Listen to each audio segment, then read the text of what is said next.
नारद जी ने भगवान को शाप दे दिया और जब माया का प्रभाव कम हुआ तो नारद जी बड़े दुखी हो गए और नारद जी ने कहा वृथा होहु मम श्राप कृपाला। भगवान ने उत्तर दिया मम इच्छा कह दीन दयाला। तो कह मुनि पाप मिटे की मेमोरी, मेरे पाप कैसे मिटेंगे? तो भगवान ने उसका उपाय बताया, जपहु जाय शंकर सतनामा।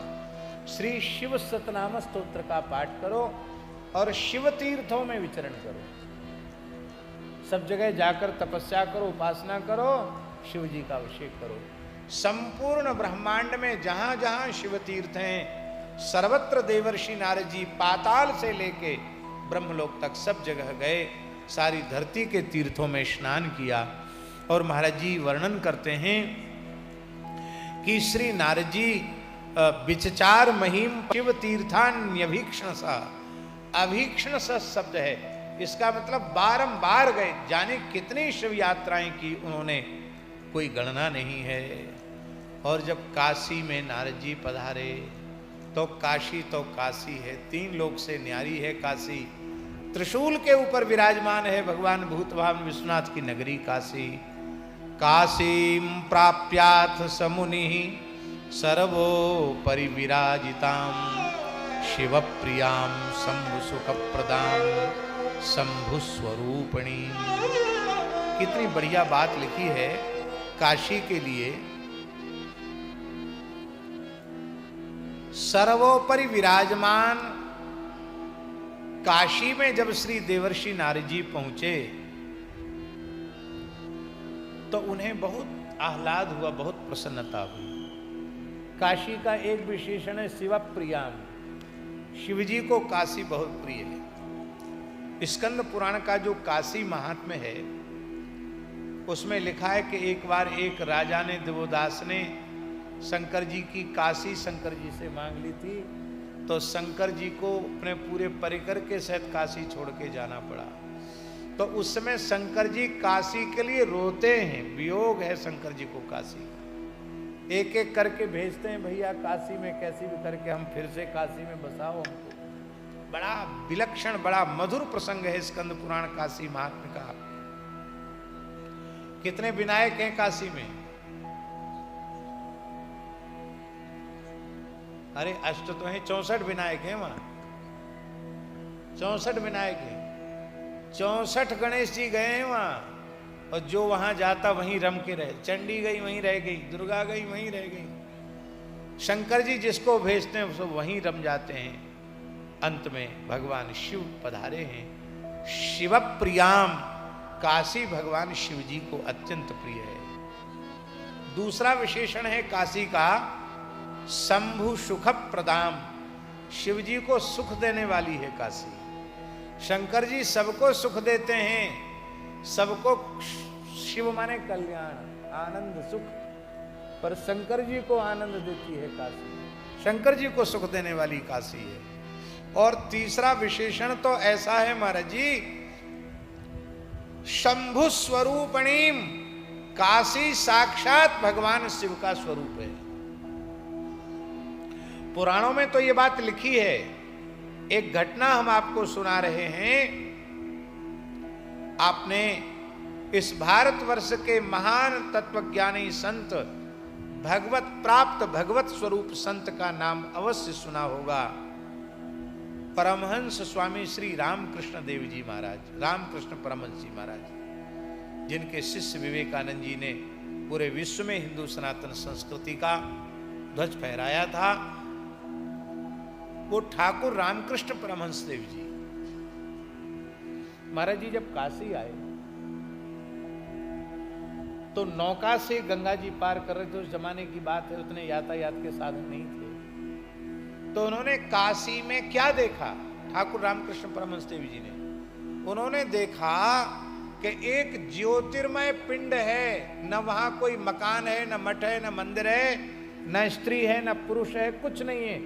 एक ज्योतिर्मय लिंग के रूप में काशी का दर्शन किया, ज्योतिर्मय लिंग के रूप में काशी का दर्शन किया।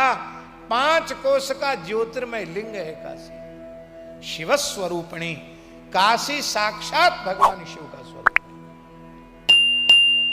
और एक विशेष बात है महाराज जी, काशी महात्म्य में लिखा है, जैसे अग्नि में पड़ी हुई वस्तु आग बन जाती है, ऐसे जो जीव काशी का व्रत ले लेता है वो भी काशी का स्वरूप हो जाता है, शिव स्वरूप हो जाता है। इसलिए शिव सायुज्य को प्रदान करने वाली काशी। पूज्यपाद धर्म सम्राट स्वामी कृपात्री जी की बात बहुत अच्छी कहते थे, हम उसको उद्धृत करना चाहते हैं। कृपात्री जी कहते थे कि जन्म लेने में हम स्वतंत्र नहीं थे,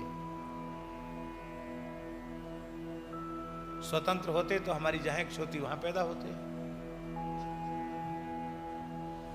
आप महाराष्ट्र में पैदा हुए, हम कहीं पैदा हुए, ये कहीं पैदा हुए, कोई कहीं पैदा हुआ, कर्मानुसार ही सब लोग पैदा होते हैं। जन्म में परतंत्रता थी, पर भगवान ने हमें आत्म कल्याण का पूर्ण अवसर प्रदान किया है मानव शरीर देकर के, तो मरकर भी हम अपना परम कल्याण कर सकते हैं। जन्म में हम पराधीन थे, पर मृत्यु में हम पराधीन नहीं हैं। यदि कोई मनुष्य कोई साधन जिससे न बनता हो, पर मोक्ष चाहता हो कि बहुत भटक लिए संसार में, अब हमें बार बार न पैदा होना न मरना है, तो स्वामी कृपात्री जी महाराज कहते काशी में जाकर पड़ जाए। स्कंद पुराणोक्त काशी महात्म्य महाराज जी लिखा है कि एक बड़ा पत्थर लेकर दोनों पैरों पर पटक लेना चाहिए, पैर तोड़ लेना चाहिए अपने, दोनों हाथ तोड़ ले और दोनों पैर तोड़ ले, तब काशी वास करे। इसका अर्थ आप सीधे सीधे मत लगा लेना कि कोई बड़ा पत्थर लेके आओ, हाथ तोड़ दो, दोनों पैर तोड़ दो और फिर ना कुछ करने धरने लायक नहीं, तो कौन तुमको नहलाएगा धुलाएगा, कौन खिलाएगा। हमने जो अर्थानुसंधान किया हरि गुरु संतों की कृपा से, उसका भाव ये है भगवान व्यास के कहने का, पैर तोड़ने का मतलब है कहीं भी जाने आने की इच्छा समाप्त कर दो, और हाथ तोड़ने का मतलब है कि अपना अब कोई कर्तव्य शेष मत मानो, और सब हो गया, अब ना हमें कुछ करना है और ना अब हमें कहीं जाना है। ये पक्का निश्चय कर लो, काशी में पड़ जाओ। पक्की गारंटी है, लिखित गारंटी है कि आपको मोक्ष मिलेगा मिलेगा मिलेगा, इसमें संदेह नहीं है। और काशी में भी कई क्षेत्र हैं, विश्वेश्वर खंड अलग है, काशी खंड तो पूरे कोई कहते हैं, केदार खंड है, केशव खंड है। तो उसमें केदार खंड की तो स्वामी जी ऐसी महिमा है कि केदार खंड में कीट पतंग भी मरेगा तो सद्या मुक्ति होगी, और काशी खंड में मरने से भी मुक्ति होगी, पर भैरव यातना भोग कर मुक्ति होगी। पर केदार खंड में मरने से बिना भैरव यातना की मुक्ति हो जाएगी, तत्काल मुक्ति हो जाएगी, कोई साधन न हो तो मुक्ति हो जाएगी। एक महापुरुष ने हमसे पूछा कि काश्याम मरणान मुक्ति ही और ऋते ज्ञानान मुक्ति ही दोनों ही श्रुति वचन है, तो इनकी संगति कैसे बैठेगी? क्योंकि काश्याम मरणान मुक्ति ही यदि ये स्वीकार किया जाएगा तो फिर ऋते ज्ञानान मुक्ति अनर्थक हो जाएगा, ज्ञान की जरूरत ही नहीं, काशी मर गए मुक्त हो गए। और ऋते ज्ञानान मुक्ति को स्वीकार किया जाएगा तो काश्याम मरणान मुक्ति को अर्थवाद मानना पड़ेगा, जबकि यहां अर्थवाद नहीं है, यहां यथार्थवाद है।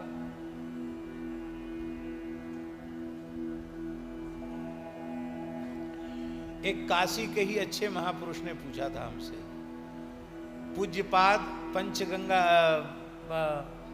मणिकर्णिका घाट पर जो पूज्य सतुआ बाबा महाराज थे, परम पूज्य जगत गुरु विष्णु स्वामी आचार्य श्री स्वामी यमुना दास जी महाराज सतुआ बाबा, जिनके शिष्य इस समय श्री जगत गुरु संतोषाचार्य जी सतुआ बाबा इस समय पंचगंगा घाट में सतुआ बाबा मठ के आचार्य हैं। तो महाराज जी उन्होंने हमसे ये बात पूछी बोले तुम तो पढ़ते रहते हो, पोथी पत्रा पलटते रहते हो, बताओ दोनों श्रुति वचन है, संगति कैसे होगी? तो हमने पहले तो उनसे कहा कि महाराज जी मैं तो बालक हूं, आपके सामने आप ही बताइए। बोले नहीं नहीं, हम तो आपसे पूछ रहे हैं। हमने कहा दोनों ठीक है, क्योंकि दोनों श्रुति वचन हैं तो दोनों ठीक हैं, इसलिए संगति कैसे होगी? हमका संगति हो जाएगी। भगवान शंकर काशी में राम तारक का उपदेश करते हैं, तो भगवान शिव के जैसा उपदेष्टा उपदेश करेगा राम नाम का, तो तत्काल ज्ञानोत्पत्ति हो जाएगी और मोक्ष हो जाएगा, तुरते ज्ञानानंद मुक्ति सही हो जाएगा।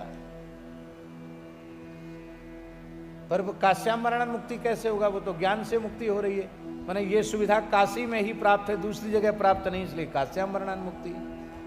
तो बोले हाँ बात तो ठीक है, पर मैं कहने को तो कह गया, पर मुझे लगा कि हमने सही बोला कि नहीं बोला। तो हमने एक ग्रंथ देखा, बहुत विलक्षण ग्रंथ है सनातन धर्म का, उस ग्रंथ का नाम है वीर मित्रोदय। भारत सरकार ने लाल बहादुर संस्कृत व्यापीठ से उसको प्रकाशित करवाया। मूल संस्कृत का है, महाभारत के जैसा विशालकाय ग्रंथ है, 1 लाख से ऊपर श्लोक है उसमें, और एक ही ग्रंथ में सनातन धर्म की सारी जानकारी है। हमने बहुत अक्षरशः तो पूरा नहीं पढ़ा, लेकिन सिंहावलोकन न्याय से उस ग्रंथ को देखा। उसमें जैसा हमने अभी उत्तर दिया, यही मित्र महर्षि ने लंबे चौड़े शास्त्रार्थ के बाद यही उत्तर दिया है कि दोनों ही सही हैं, काश्यामरणानंद मुक्ति और ऋते ज्ञानानंद मुक्ति। हमने कही चलो, एक आचार्य की, महापुरुष की विचार पर मोहर लग गई। अब ये बात सबके बीच में कहे जाने योग्य हो गई। काशी मुक्ति की खान है, विश्वनाथ जी की बड़ी कृपा है, बहुत कृपा है, अन्नपूर्णा जी की बड़ी कृपा है, बहुत कृपा है। हमको काशी में रहने का सौभाग्य तो नहीं मिला, आने जाने का अवसर तो मिलता है, रहने का सौभाग्य नहीं मिला है। पर हमारे पूज्य गुरुदेव श्री भक्तमाली जी महाराज लंबे समय तक काशी में रहे। 13 वर्ष की आयु में काशी में आ गए थे वो, और फिर शास्त्री तक उन्होंने काशी में किया। तो सन 1943 में वो शास्त्री कर चुके थे, 1943 में। तो काशी में बहुत लंबे समय तक उनका निवास हुआ। उस जमाने में धीरे धीरे लोग पढ़ते थे, शायद 18-20 वर्ष की आयु तक महाराज जी काशी में रहे। इसके बाद विरक्त हो गए। हमारे मन में बहुत समय से था कि काशी में पूज्य गुरुदेव की स्मृति में कुछ न कुछ वहाँ होना चाहिए। अपने बहुत से विद्यार्थी वहाँ रह रहे हैं, पढ़ रहे हैं, बड़े कष्टपूर्वक रह करके शास्त्राध्ययन कर रहे हैं। तो विश्वनाथ जी ने अब कृपा की है, केदार खंड में ही एक स्थल छोटा सा भगवान विश्वनाथ जी ने, अन्नपूर्णा जी ने उपलब्ध कराया है। पुराना बना हुआ है, अभी नए बनाने की शक्ति तो है नहीं, पुराने को ही अभी रंग रोगन भी नहीं किया गया, पर उसी को साफ सफाई करके वहाँ सदगुरु तपस्वाध्याय प्रतिष्ठानम करके वहाँ षडंग वेद का अध्ययन अध्यापन आरंभ हो गया। वहाँ 5-6 घंटे कम से कम पढ़ाई रोज चलती है। अभी ज़्यादा रहने की व्यवस्था नहीं, पर 4-5 ब्रह्मचारी रह करके पढ़ रहे हैं। अपने स्थान के ही एक संत हैं, वो स्वयं पढ़ाते हैं, कृष्ण गोपाल दास जी, और वो पढ़ते भी हैं, पढ़ाते भी हैं। BHU में भी पढ़ाने जाते हैं, कार्षणी विद्या भवन में भी जाते हैं, और यहाँ भी पढ़ाते हैं। तो सवेरे से रात तक पढ़ाते ही पढ़ाते रहते हैं। तो मन में विचार है कि भगवान विश्वनाथ जी कृपा करें, भारतवर्ष में कुछ बहुत अच्छे विद्वान तैयार हो जाए। अब महाराज जी ऐसी हालत हो गई, हम आपको क्या कहें। कहने में थोड़ा सा संकोच होता है, लेकिन फिर भी कह देते हैं, कोई बात नहीं। ये बिना विधिवत तरीके से पढ़े लिखे बिना केवल 4 महीना 6 महीने में कथावाचक बनने की जो प्रवृत्ति है, इस प्रवृत्ति ने धर्म का और शास्त्र ज्ञान का सर्वनाश कर दिया। 6 महीने में भागवत कथा बांचो, 3 महीने में राम कथा कहने लग जाओ, क्या कहेगा? कहेगा सब उल्टा पलटा ही कहेगा। सुनना हो तो पूज्य स्वामी श्री प्रणवानंद सरस्वती जी जैसे एक अधिकारी महापुरुष की वाणी से सुनना चाहिए। ये कम से कम भी बोलेंगे तो शास्त्र के विरुद्ध तो नहीं बोलेंगे, सिद्धांत के विरुद्ध तो नहीं आप चाह के भी बोल पाएंगे क्या? अरे बोलने की बात छोड़ो, आप सुन नहीं पाएंगे। हम उठपटांग बोलेंगे, आप उठ के चले जाएंगे यहां से। इसलिए ये जो बहुत जल्दी वक्ता बनने की परंपरा, इसने शास्त्र का, तो ये जो प्रवृत्ति है, ये हम इसलिए नहीं कह रहे, हम इसलिए कह रहे हैं कि विधिवत शास्त्र का अधिगम करना चाहिए। देखिए, पुराण वाचन सबसे कठिन काम है। इसलिए सबसे कठिन काम है क्योंकि भगवान कृष्ण द्वैपायन व्यास की वाणी है। अगाध ज्ञान है भगवान व्यास का, कौन उसका वर्णन कर सकता है? क्या नहीं है पुराण में? सब कुछ है।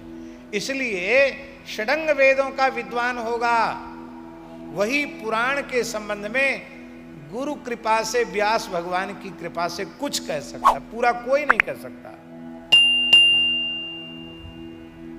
अल्पश्रुत स्वामी जी किसको कहा गया? व्यास जी के अनुसार। न्याय व्याकरण वेदांत आदि बार बार पढ़ लिया हो, पर यदि इतिहास पुराण का अध्ययन नहीं किया है तो वह अल्पश्रुत है। ये भगवान व्यास महाभारत में कह रहे हैं। इतिहास पुराणाभ्याम वेदार्थम समुपवृंहेत विभेत्यल्पश्रुताद् वेदो माम अयम प्रहृष्यति। महाभारत के टीकाकार लिख रहे हैं, संस्कृत टीकाकार वे लिख रहे हैं कि अल्पश्रुतो कहा, बोलो इतिहास पुराणाभिज्ञ। जो इतिहास पुराण का जिसको ज्ञान नहीं है वो अल्पश्रुत है।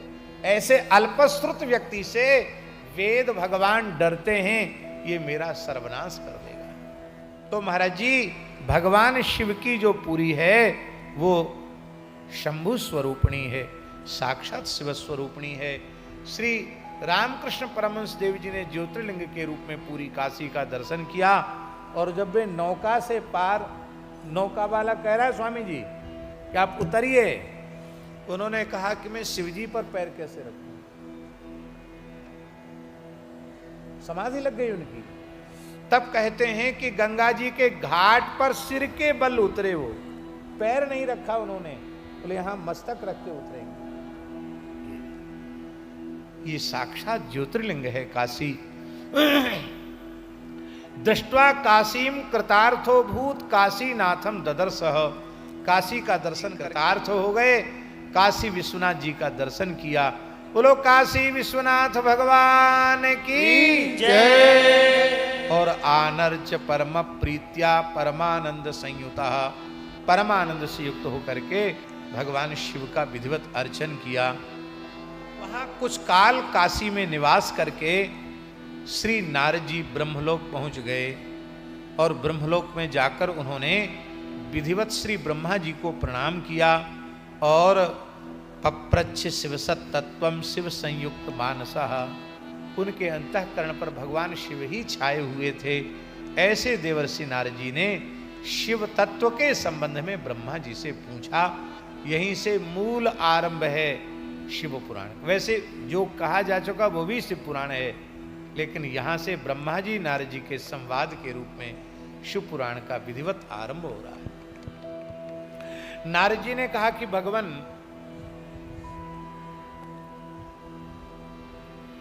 तत्प्रसादान मया सर्वम विष्णुर महात्म्यमुत्तमम। आपकी कृपा से भगवान नारायण के महात्म्य का मुझे बोध हो गया। आपने मुझे कृपा करके चतुश्लोकी भागवत का बोध कराया। अहमेवासमेवाग्रे नान्यत्यत सतत परम पश्चात हम यदे तच्चो योग शिष्येत सोस्मे हम इत्यादि क्रम से आपने हमको समझाया। तो मैंने विष्णु तत्व को तो जान लिया, मैंने भक्ति मार्ग का भी अनुभव किया है, ज्ञान मार्ग का भी अनुभव किया है, अत्यंत कठिन तपो मार्ग का भी अनुभव किया है। दान मार्ग पर चलकर भी देखा है और तीर्थ मार्ग का भी अनुसरण किया है, किंतु यह सब करने के बाद भी अभी मैं यथार्थ रूप में यह नहीं समझ पाया कि वस्तुतः शिवजी हैं क्या, शिवजी हैं कौन, शिव तत्व क्या है। न ज्ञातम शिव तत्वंच पूजा विधिमत क्रमात् चरित्रम विविधम तस्य निवेदय मम प्रभो। हे भगवान, मैंने शिव तत्व को नहीं जाना है, इसलिए उनके पूजन की विधि से लेकर उनके मंगलमय चरित्र को, उनके तात्विक स्वरूप को आप कृपा करके हमें समझावें। भगवान शिव निर्गुण हैं और भगवान शिव सगुण हैं। प्रकृति के गुण शिव जी में नहीं हैं, इसलिए वे निर्गुण हैं, और भक्त वात्सल्यादि दिव्य गुण उनमें हैं, इसलिए वे सगुण हैं। ऐसे भगवान शंकर का तत्व कैसे जाना जाए, आप कृपा करके बताओ। आपको एक श्लोक मालूम है? कोई श्लोक है पुष्पदंताचार्य जी, पूरा शिव में हमने पढ़ दिया, और उपसंहार में क्या बोल रहे हैं पुष्पदंताचार्य जी, आप सबको याद है? तब तत्वं न जानामि, बोलो, तव तत्वं न जानामि, सभी लोग बोल सकते हैं।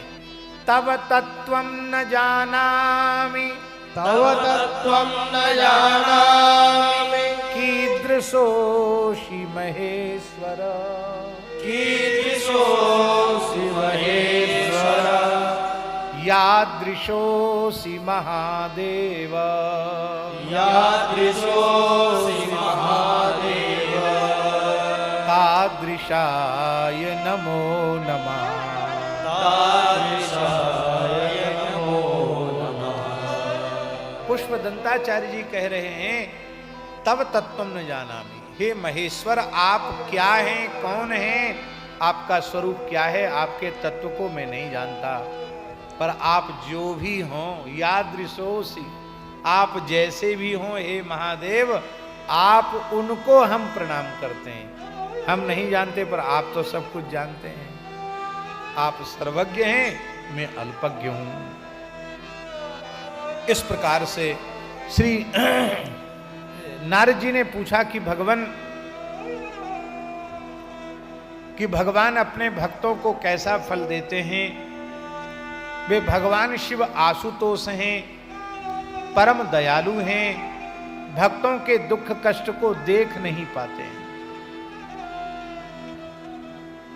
गोस्वामी जी ने विनय पत्रिका में लिखा है, देख न सकत दीन कर जोरे। शंकर जी का एक स्वभाव है, उनके सामने दीनहीन बन के कोई घिघियाता है, हाथ जोड़ता है, शंकर जी सहन नहीं कर पाते। वो क्या चाहिए, ले जा ले जा, जल्दी ले जा, इतने उदार है। हे भगवान, ब्रह्मा विष्णु महेश ये त्रिदेव कहे जाते हैं, और हमने यह भी सुना है कि शिव तत्व के निरूपण में त्रिदेव शिव जी से ही प्रकट होते हैं। तो ये त्रिदेवों में जो महेश्वर हैं और जो सदाशिव हैं, इनमें कोई भेद है क्या? आप कृपा करके बतावें। उन भगवान शिव के आविर्भाव का भी चरित्र कहिए। यद्यपि वे अजन्मा हैं, फिर भी वे कैसे वे प्रकट होते हैं, आप कृपा करके बताइए। उनका चरित्र बताइए, भगवती उमा पार्वती का चरित्र बताइए। और हमने सुना है कि शंकर जी का विवाह भी हुआ, आप उनके विवाह का चरित्र भी कहिए। यद्यपि शंकर जी परम निवृत्ति निरत हैं, उनके जैसा वैराग्यवान निवृत्ति निरत और कौन होगा, लेकिन फिर भी वो गृहस्थाश्रम में प्रवेश करते हैं। गृहस्थाश्रम में कैसे गृहस्थोचित धर्म का निर्वाह करते हैं, उनको भी आप कृपा करके बताइए। उनका विवाह कैसे हुआ ये बताइए, उनका गृहस्थाश्रम कैसे चलता है इसको बताइए। कार्तिकेय जी के जन्म की कथा सुनाइए, गणेश जी के जन्म की भी कथा सुनाइए, और जो मैंने आपसे पूछा है वो सुनाइए। जो प्रश्न नहीं कर पाया हूं वह भी सुना दीजिए। बोलो भक्तवत्सल भगवान की। कई बातें पूछी है। यह है शिव पुराण का बीज। यहां जो महाराज जी नारद जी ने पूछा है कि शंकर जी का गृहस्थाश्रम कैसे चलता है, यह बड़ा रहस्यात्मक प्रश्न है। एक बात हम आपसे पूछते हैं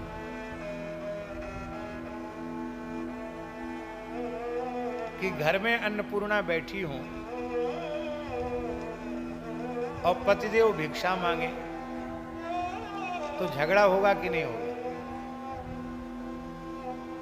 अनंतानंत ब्रह्मांडों का पोषण करने वाली अन्नपूर्णा बैठी है और शंकर जी को भीख मांग भव खाएं।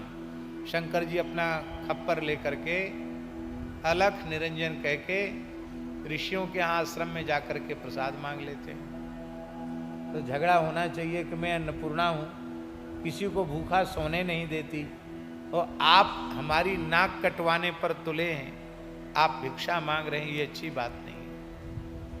झगड़ा नहीं होता।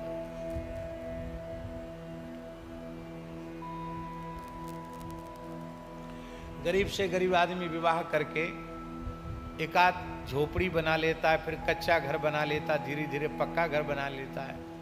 भोले बाबा आज भी कैलाश में वटवृक्ष के नीचे विराजमान है। यद्यपि शिवलोक का भी बड़ा सुंदर से पुराण में वर्णन है, लेकिन हम एक बात की बात कह रहे हैं। भगवान शंकर वटवृक्ष के नीचे बैठे हैं।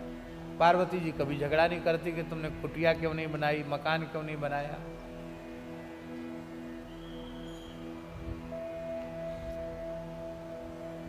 गणेश जी और कार्तिकेय जी, ये दो पुत्र हैं उनके। कार्तिकेय बड़े हैं, गणेश जी छोटे हैं।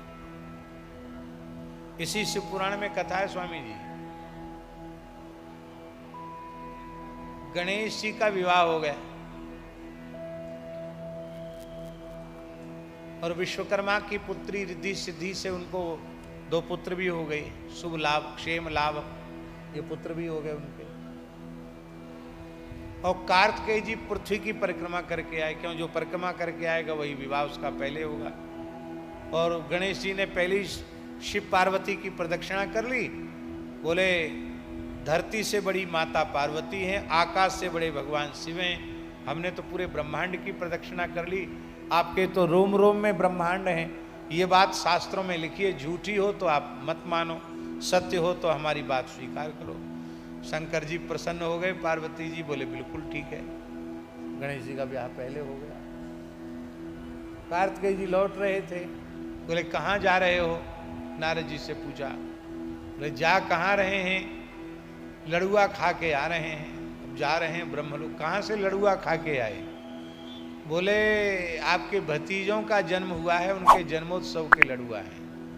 लड़ुआ समझते हैं ना, लड्डू मोदक। हमारे भाई के लड़के कौन? गणेश जी के ब्याह हो गया, बच्चे भी हो गए, दो बालक हो गए। अरे दो दो ब्याह हो गए, दो बालक भी हो गए और हम अब तक धरती की परिक्रमा ही करते रह गए। पिताजी को इतना भी धैर्य नहीं हुआ, नाराज हो गए कार्तिकेय जी।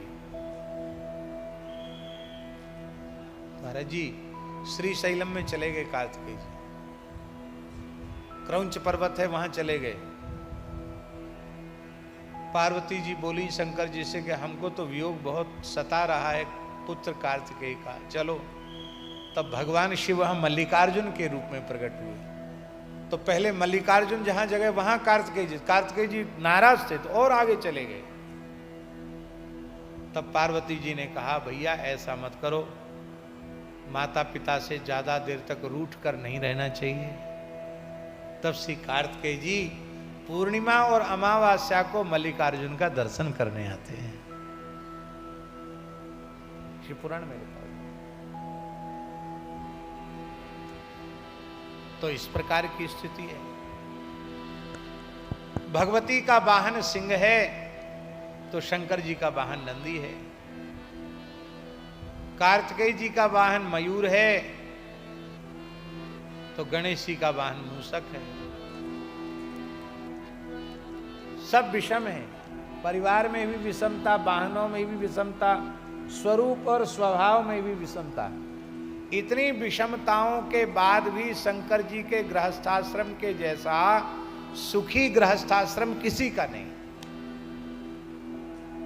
आप लोग कहेंगे रहस्य क्या है? इतनी प्रतिकूलता में सब आनंद में है, क्या कारण है? इसका कारण एक ही है, सब भजन और सत्संग में लगे हैं।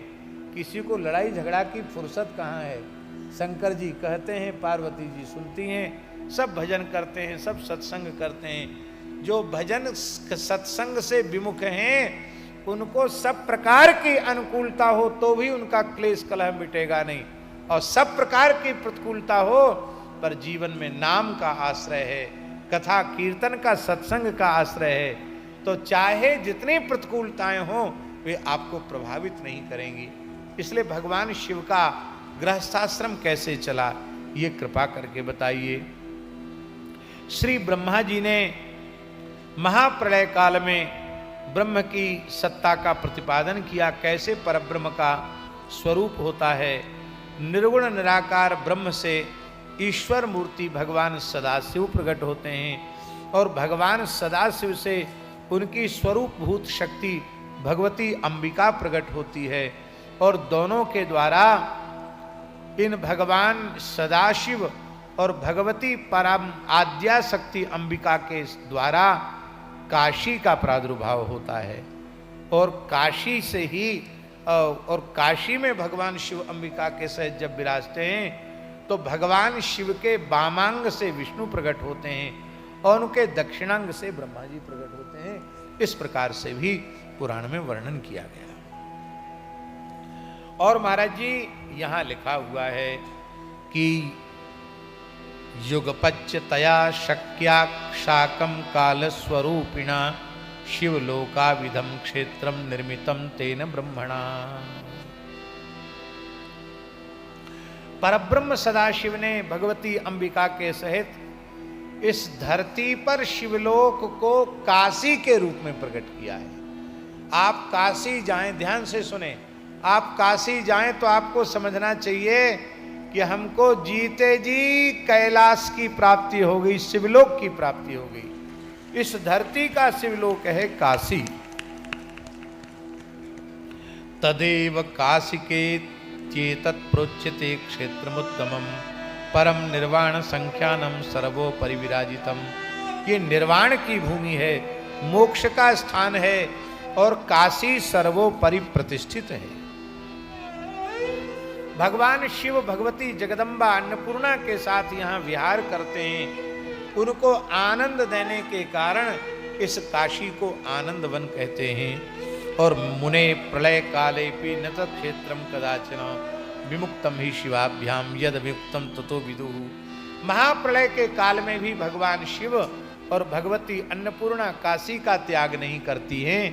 काशी उस समय भी रहती है अपने दिव्य रूप में, इसलिए इस काशी को अविमुक्त क्षेत्र कहा गया। भगवान शिवाशिव इसको कभी त्यागते नहीं हैं, इसलिए इसका नाम अविमुक्त क्षेत्र है। एक और कथा है, मन्वंतर सहस्रैस्तु, मन्वंतर सहस्रैस्तु जजाप वृषभध्वजा। हजारों मन्वंतरों तक काशी में भगवान शिव ने श्री राम तारक सदक्षर मंत्राज का जप किया, हजारों मन्वंतरों तक। तो भगवान श्री राम प्रकट हो गए। बोलो भक्तवत्सल भगवान की जय। बोले कहिए आपका क्या अभीष्ट है? राम जी ने पूछा। तो शिव जी ने कहा, भगवान यहां काशी में कोई व्यक्ति प्रवेश कर ले उसका मोक्ष हो जाए। काशी में एक बार घुस जाए धोखे से, पैर पड़ जाए काशी की सीमा में, उसका मोक्ष हो जाए। भगवान बोले आप तो बहुत उदार हो, पर आप ही बताओ, ये स्वर्ग नरक की व्यवस्था सब गड़बड़ा जाएगी। कोई ना कोई तो काशी आ ही जाएगा, फिर तो लोगों को अपने किए हुए शुभाशुभ कर्मों का कोई भय ही नहीं रह जाएगा। यमदंड का भय समाप्त हो जाएगा, इसलिए थोड़ी कंजूसी करो, उदारता ज्यादा मत दिखाओ। शंकर जी बोले हम तो यही चाहते हैं कि जो काशी में आए वो मुक्त हो जाए। पर भगवान ने कहा कोई बात नहीं, काशी में जो निवास करेगा, यहाँ देह त्याग करेगा और आप जिसे भगवान नाम का मंत्र का राम तारक का उपदेश करेंगे वो मुक्त हो जाए। बोले चलो ठीक है, ये बात स्वीकार की। इसके लिए आपको काशी में ही रहना पड़ेगा, भगवान ने कहा, राम जी ने कहा इसके लिए आपको काशी में रहना पड़ेगा। राम जी बोले, शंकर जी बोले हम तो चलते फिरते हैं, जानते हो ये महात्मा लोग जो बैठे हैं ना, साधु लोग, ये सब कुछ कर सकते हैं, पर इनको ये कह दो कि एक जगह बैठ जाओ तो ये काम नहीं कर सकते। क्यों? महात्माओं को पैर में चक्कर होता है। अरे ज्यादा कहीं नहीं जाएंगे तो कहेंगे अभी प्रयाग कुंभ था वहां जाएंगे, फिर अभी नासिक आने वाला है वहां तो जाना ही पड़ेगा, और बोले फिर उज्जैन आ जाएगा, महाकाल की नगरी वहां जाएंगे, उज्जैन पूरा होते होते फिर हरिद्वार आ जाएगा। महात्मा घूमते रहते हैं, संत सुखी विचरंत में। हाँ, तीव्र योग गति से जो भजन करने वाले हैं, हमारे पूज्य परमहंसी के जैसे संत, जिन्होंने अपनी वासना को ही समाप्त कर दिया है जाने आने की, वो कहीं नहीं आते जाते। अरे बहुत कठिन काम है। शंकर जी बोले हम भी भ्रमणशील हैं, विचरणशील हैं, हम एक जगह नहीं रह सकते। आप कहते मोक्ष का सदावर्त बांटने के लिए आपको यहीं रहना पड़ेगा। शंकर जी बोले ठीक है, हम रह जाएंगे, काशी कभी छोड़ेंगे नहीं, पर आपको प्रतिज्ञा करनी पड़ेगी कि हम काशी छोड़ के हम भी कहीं नहीं जाएंगे। भगवान बोले कि मैं अविमुक्तेश्वर लिंग के रूप में विराजमान रहूंगा।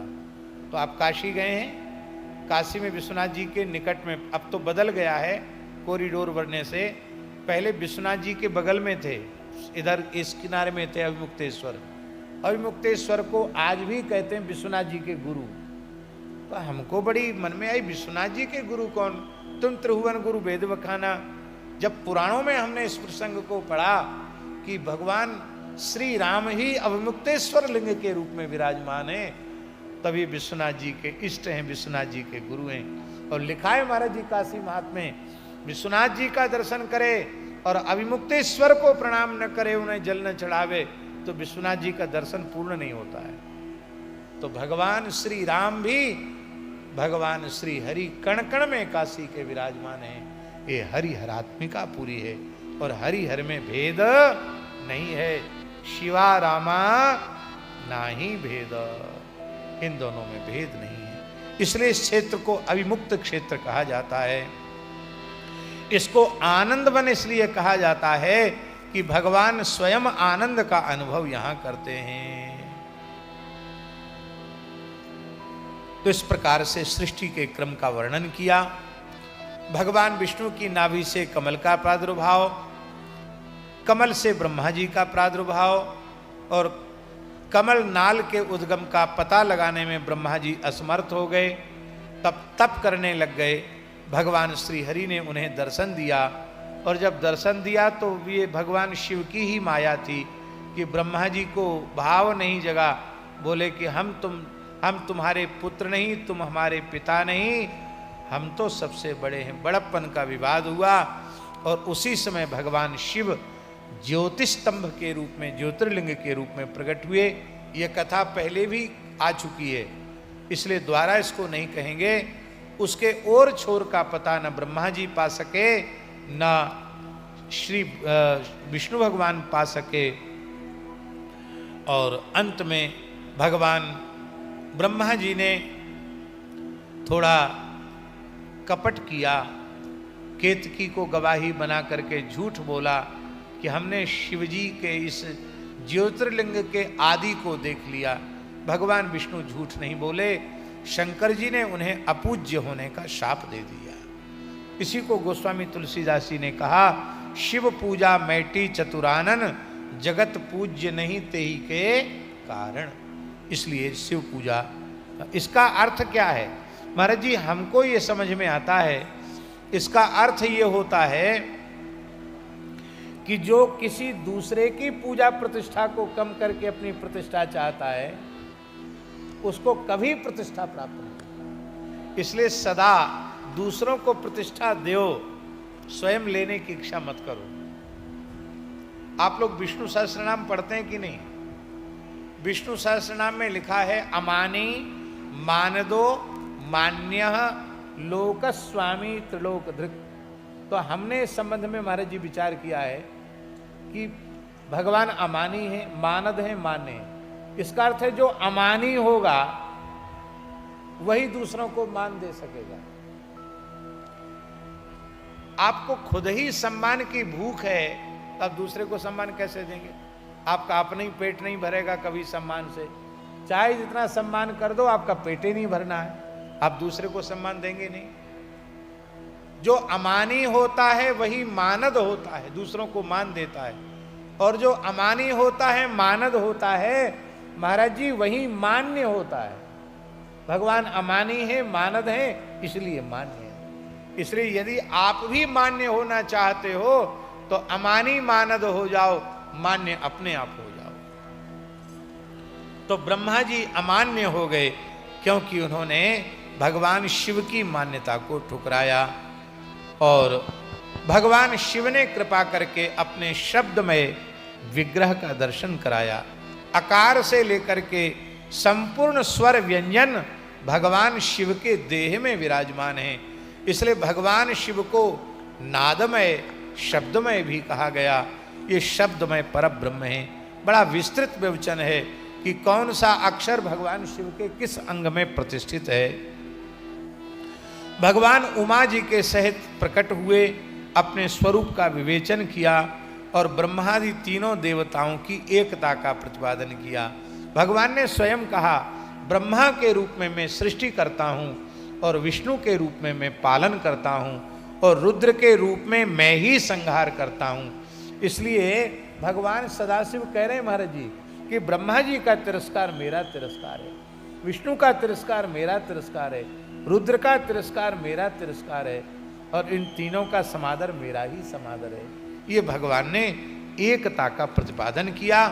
और यहाँ एक बड़ी सुंदर बात लिखी है कि भगवान ने सृष्टि उत्पत्ति का भार ब्रह्मा जी को दिया, सृष्टि की रक्षा का भार और भोग और मोक्ष दोनों को देने का अधिकार विष्णु को दिया। हे नारायण, जो तुम्हारी उपासना करेंगे वे भोग और मोक्ष दोनों प्राप्त करेंगे। अब एक बात है, बड़ी अच्छी बात है, ब्रह्मा जी को ये दे दिया, संग विष्णु भगवान को भोग और मोक्ष दोनों देने का अधिकार श्री विष्णु भगवान को दे दिया।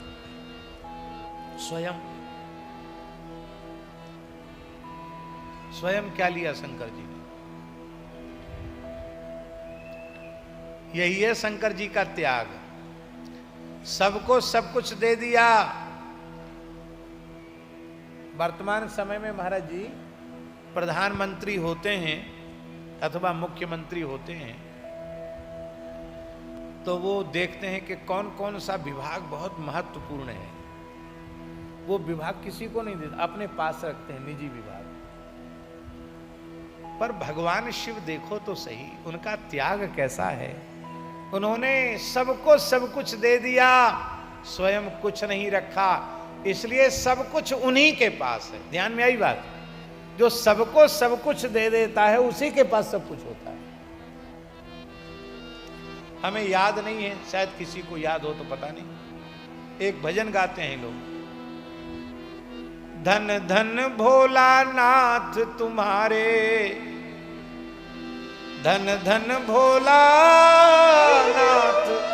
तुम्हारे, कौड़ी नहीं खजाने में, तीन लोक बस्ती में बसा दे आप बसे वीराने। धन धन भोलानाथ तुम्हारे, धन धन भोलानाथ तुम्हारे,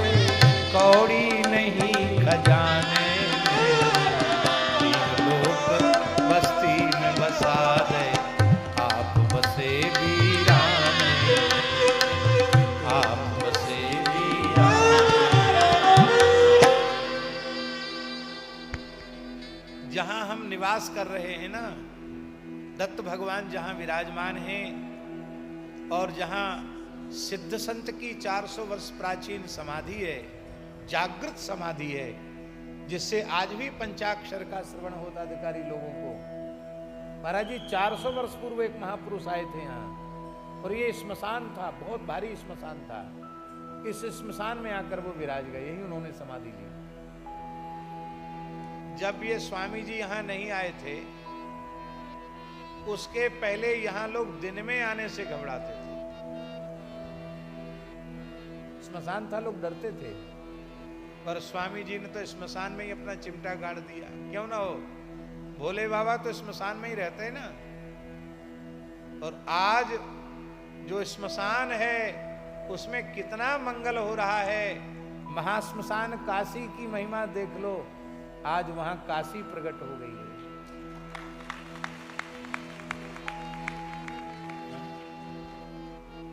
लोग श्मशान में बैठकर भोजन नहीं करते, अब वहीं भोजन कर रहे हैं, वहीं सो रहे हैं, वहीं माला फेर रहे हैं। बड़े बड़े सिद्धस्थल श्मशान में ही प्रकट हो जाते हैं। भगवान शिव ने सबको सब कुछ दे दिया, लेकिन स्वयं कुछ नहीं लिया।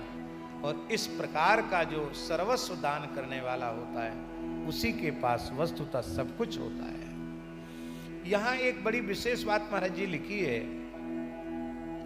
कि शंकर जी ने सबको सब कुछ दे दिया, और देने के बाद एक बात और कह दी शंकर जी ने कि देखो तुम ठीक से काम करोगे तब तो विभाग में रह पाओगे, गड़बड़ी करोगे तो फिर तुम्हारा विभाग छीन लिया जाएगा।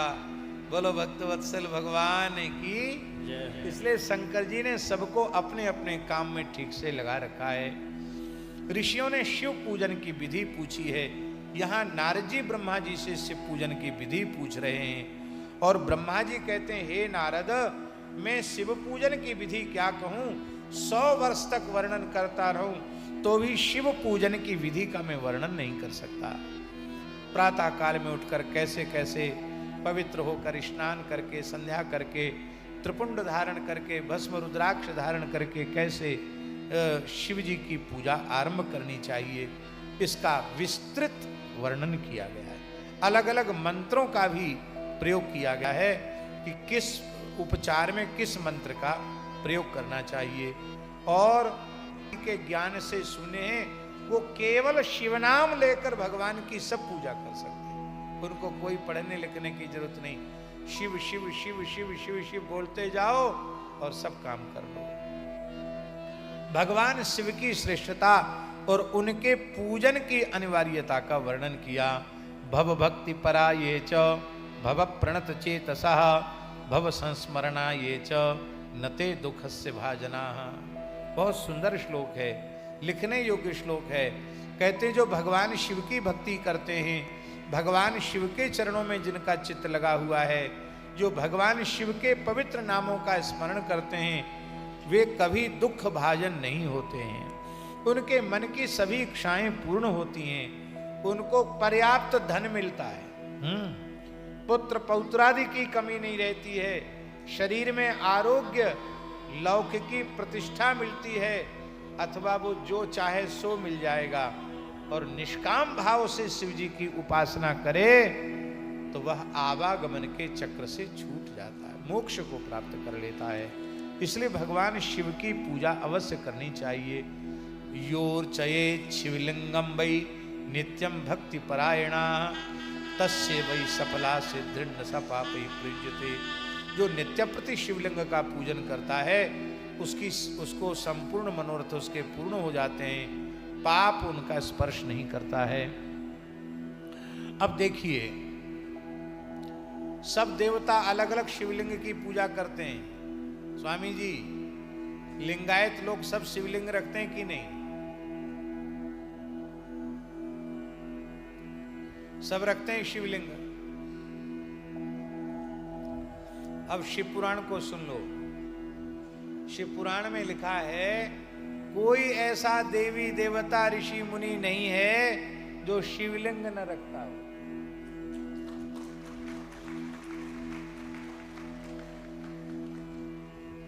ध्यान दिया कि नहीं दिया? थोड़ा और उदारता लाओ। वस्तुतः केवल लिंगायत ही लिंगायत नहीं है, सभी संसार के ज्ञानवान विवेकी धर्मनिष्ठ मनुष्य शिवलिंग का पूजन करते हैं, इसलिए सब लिंगायत है। सब शिवलिंग का पूजन करते हैं, इसलिए कोई ऐसा नहीं जो लिंगायत से अलग हो। यही तो हमारे सनातन धर्म की विशेषता है। सभी वैष्णव हैं और सभी शैव हैं। आप देखो, पुराण उठा कर के देखो तो भगवान शिव से बड़ा कोई वैष्णव नहीं है, और भगवान नारायण से बड़ा कोई शैव नहीं, उनसे बड़ा कोई शिव उपासक नहीं। आपको याद है, हरिस्ते सहस्रम कमलवली माधाय पदयो यदो कोने तस्मिन् निज मुदहरन् नेत्र गतो भक्त्युद्रेका परिणितमसौ चक्रवपुषा त्रयाणां रक्षायै हर त्रिपुरजागर्ति जगतां। भगवान नारायण ने निश्चय किया कि मैं भगवान शिव का पूजन करूंगा, 1000 कमल से उनका अर्चन करूंगा। बहुत लंबी उपासना थी भगवान नारायण की। तो महाराज जी सब चोरी करते हैं, हमारे वृंदावन के ठाकुर जी को दोष मत देना, सब चोरी करते हैं। मौका पड़ने पर कोई नहीं चूकता। हमारे भोले बाबा ने चोरी करी। 1000 कमलों में से एक कमल भोले बाबा ने चुरा लिया। अब 1000वां नाम लेकर चढ़ाना है, कमल पुष्प कैसे चढ़ावें? अब पूजन में उठ सकते नहीं, बोल सकते नहीं, और ऐश्वर्य का प्रयोग नहीं कर सकते। जिन भगवान के संकल्प से सृष्टि हो जाती है, वो संकल्प करें कमल उत्पन्न नहीं होगा क्या? लेकिन यहां तो भक्त बनकर पूजा कर रहे हैं, यहां ऐश्वर्य का प्रयोग करना मना है। तब भगवान ने विचार किया कि मेरे प्राण प्यारे भक्त मेरे नेत्रों को ही कमल कहते हैं, मैं अपने नेत्र कमल इन पर चढ़ा देता हूं। अपने तरकस से बाण निकाला, बाण की नोक से दोनों नेत्र निकालकर जैसे ही शिव जी पर चढ़ाए, भगवान शिव प्रकट हो गए। बोलो शंकर भगवान की जय। केवल प्रकट नहीं हुए, गतो भक्त्युद्रेका, इतने पिघल गए शंकर जी, द्रवीभूत हो गए कि भगवान शिव ही सुदर्शन चक्र बन गए। परिणित मसौ चक्र वपुषा, भगवान शिव ही सुदर्शन चक्र बन गए और कहा कि अब हम तुम्हारे हाथों बिक गए हैं, इसलिए सुदर्शन चक्र के रूप में सदा तुम्हारे साथ रहेंगे। लिखा हुआ। तो सब लोग पूजा करते हैं। अब ध्यान से सुन लो, इंद्र पद्मराग मणि से बने शिवलिंग का अर्चन करते हैं, कुबेर जी स्वर्ण लिंग का अर्चन करते हैं, इसलिए स्वर्ण लिंग की पूजा करने से धन की कमी नहीं रहती। और धर्मराज पीत वर्ण के पुखराज मणि से निर्मित शिवलिंग की पूजा करते हैं। वरुण देवता श्याम वर्ण की मणि जो उससे निर्मित शिवलिंग की पूजा करते हैं। विष्णु भगवान इंद्रनील मणि से निर्मित शिवलिंग का पूजन नित्य करते हैं। ब्रह्मा जी सुवर्ण से निर्मित शिवलिंग का रोज पूजन करते हैं। विश्वदेव चांदी से निर्मित शिवलिंग का पूजन करते हैं। अष्टवसु पीतल के शिवलिंग का पूजन करते हैं। अश्विनी कुमार जो देव वैद्य हैं वो नित्य पार्थिव लिंग की पूजा करते हैं। और भगवती पराम्बा महालक्ष्मी स्फटिक मणि से निर्मित शिवलिंग का पूजन करती हैं। और 12 आदित्य ताम्र से बने हुए शिवलिंग का पूजन करते हैं। और चंद्रमा मोती से बने हुए शिवलिंग का पूजन करते हैं। अग्निदेव हीरे से बने हुए शिवलिंग का पूजन करते हैं। और ब्राह्मण वो तो उनके लिए इस पुराण में लिखा है, उनको नित्य ही पार्थिव बनाना चाहिए। पत्नी पार्थिव बनावे और ब्राह्मण विशेष रूप में पूजन करें। मैं दानव चंदन से निर्मित शिवलिंग का पूजन करते हैं। नाग मूंगे से बने शिवलिंग का पूजन करते हैं। और भगवती दुर्गा देवी मक्खन से बने हुए शिवलिंग का रोज पूजन करती हैं। और योगी भस्म निर्मित शिवलिंग का पूजन करते हैं। विरक्त सन्यासी योगी भस्म लिंग का अर्चन करते हैं। यक्ष दधि निर्मित शिवलिंग का अर्चन करते हैं। और छाया चावल के आटे की पीठी से बने हुए शिवलिंग की पूजा करती हैं छाया देवी। और ब्रह्माणी रत्नमय शिवलिंग की पूजा करती हैं। बाणासुर रसलिंग का अर्चन करता है, पारे से बने हुए शिवलिंग का। और दूसरे लोग मिट्टी के शिवलिंग का पूजन करते हैं। विश्वकर्मा भी मणिजटित शिवलिंग का पूजन करते हैं। इस प्रकार से लंबी चौड़ी बातें हैं। कोई ऐसी देवी देवता ऋषि मुनि नहीं जो शिवलिंग का अर्चन पूजन न करते हो। इसलिए सब भगवान शिव के उपासक हैं। बोलो भक्तवत्सल भगवान की। दूसरे की बात तो हम नहीं जानते हैं, लेकिन हम श्री रामानंद संप्रदाय की बात करें। श्री रामानंद संप्रदाय के प्राचीन से प्राचीन स्थानों में कोई ऐसा स्थान नहीं है जिसमें शिवजी न हो।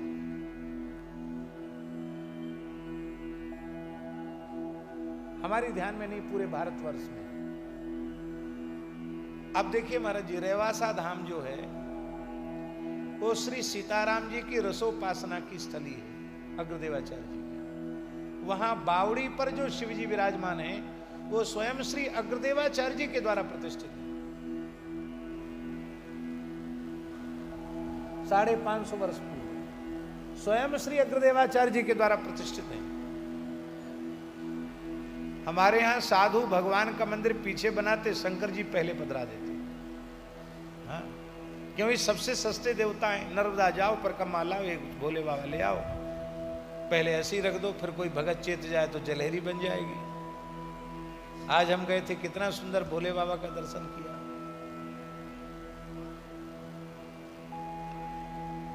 प्रशंसा की दृष्टि से हम नहीं बोल रहे हैं, यथार्थ कह रहे हैं।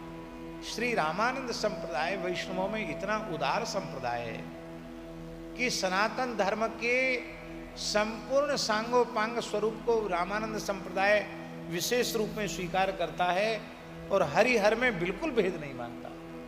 जो कुछ कभी खाई आ गई थी उसको पाटने का काम गोस्वामी तुलसीदास जी ने किया। ऐसे विलक्षण मानस जी में भी, विनय पत्रिका में भी ऐसा विचार गोस्वामी जी ने दिया कि ये भेद सदा के लिए मिट जाए। हाँ, ये बड़ी भारी बात है। इस प्रकार से ये वर्णन किया गया है। बोलो भक्तवत्सल भगवान की जय। जानामि धर्मम नच में प्रवृत्ति, जानाम्य धर्मम नच में निवृत्ति। त्वया महादेव हृदय स्थितेन यथा नियुक्तोऽस्मि तथा करोमि। यह प्रार्थना करके शिव पूजन करना चाहिए। विभिन्न पुष्प, अन्न, जल धाराओं से शिव की पूजा करने का विशेष महात्म्य का वर्णन किया गया है। कमल से पूजा, बिल्व पत्र से पूजा। और महाराज जी इसमें विशेष बात लिखी है, जो भुक्ति मुक्ति फलम तस्य तुलस्या पूजेत यदि अर्क पुष्पै प्रतापश्च कुब्ज कल्लार कैस्तथा। कहते जो तुलसी की मंजरी से युक्त तुलसी से भगवान शिव का पूजन करता है उसको भोग और मोक्ष दोनों मिल जाते हैं। ये बात इसलिए लिखी है कि बहुत से लोग कहते हैं ना, ए शंकर जी पे बिलपत्र चढ़ाना, तुलसी मत चढ़ाओ। पर शंकर जी पर भी तुलसी दल चढ़ता है। और एक बात सुन लो, नृसिंह पुराण में लिखा है, नृसिंह भगवान बिल्वपत्र के अर्चन से विशेष प्रसन्न होते हैं। शालिग्रामार्चन में बिल्वपत्र है, पर लोगों को शास्त्र का ज्यादा ज्ञान न होने से बोले शालिग्राम जी पर बिल्वपत्र मत चढ़ाओ और शंकर जी पर तुलसी मत चढ़ाओ। अरे भैया, दोनों में इतना प्रेम है कि दोनों बिल्वपत्र और दोनों तुलसी से प्रेम करते हैं। बोलो भक्तवत्सल भगवान की जय। शमी पुष्प जो शंकर जी को अर्पित करता है उसको मुक्ति प्राप्त हो जाती है। और जो बिल्व पत्र सता लक्ष्य सर्व कामान वाप्नुयात्, 1.25 लाख बिल्वपत्री शंकर जी को चढ़ा दो तो कोई कामना ऐसी नहीं जो अधूरी रह जाए, सारी कामनाएं पूर्ण हो जाती हैं। भारतवर्ष में एक ऐसा पवित्र स्थल है श्री वैद्यनाथ बाबा वैद्यनाथ महादेव में हजारों वर्षों से जो बिहार में है वैद्यनाथ, वहां 1.25 लाख बिल्वपत्र शिव जी को नित्य चढ़ाए जाते हैं। हजारों साल हो गई, नित्य 1.25 लाख बिल्वपत्र चढ़ाए जाते हैं। और महाराज जी चारों ओर बिल्व का जंगल है, वहां ब्राह्मण बिल्व संचित करते हैं और 1.25 लाख बिल्व पत्र चढ़ाते हैं। बोलो भक्तवत्सल भगवान की जय। अलग अलग धाराओं से पूजन की बात कही गई, कैसे कैसे पूजन करना चाहिए।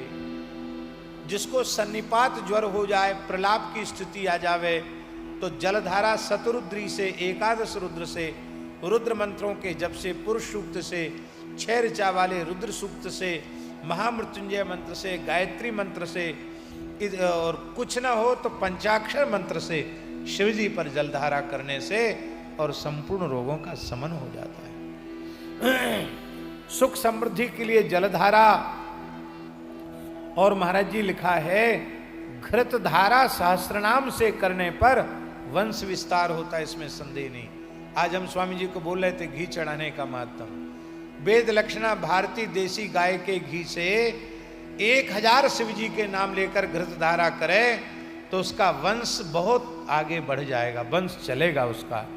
इस प्रकार की बात कही गई है। अलग अलग दूध से शत्रुओं के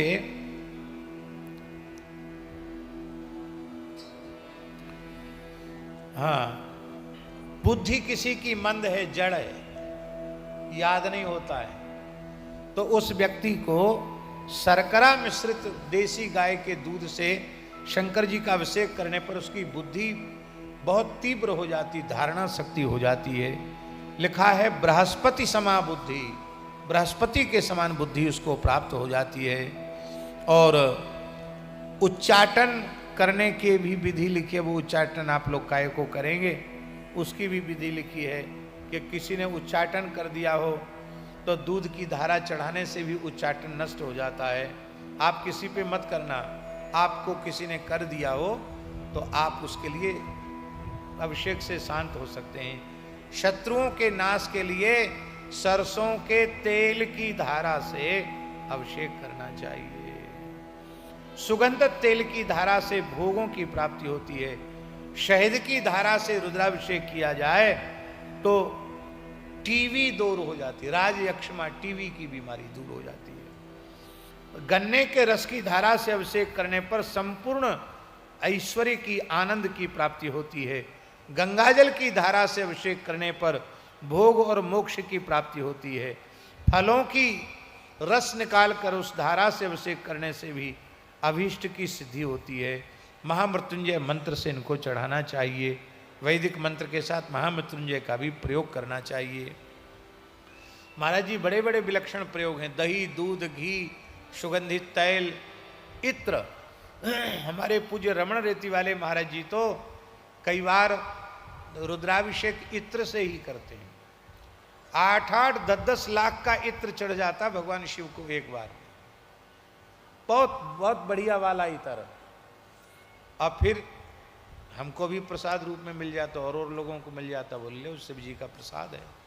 बोलो भक्तवत्सल भगवान की जय। वो शिवरात्रि के समय जो अभिषेक करते हैं आज भी दर्शनीय है। आज इस वृद्धावस्था में भी शाम को लगभग 7 बजे महाराज बैठ जाते हैं और सवेरे 8-9 बजे तक एक आसन से बैठे रहते रुद्राभिषेक में। आज भी ऐसी अद्भुत उनकी शिव भक्ति है। सृष्टि का वर्णन किया गया है। सारी सृष्टि भगवान से ही प्रकट होती है, अंत में भगवान में विलीन होती है। ब्रह्मा जी की संतानों का वर्णन और शिव और सती के महात्म्य का वर्णन।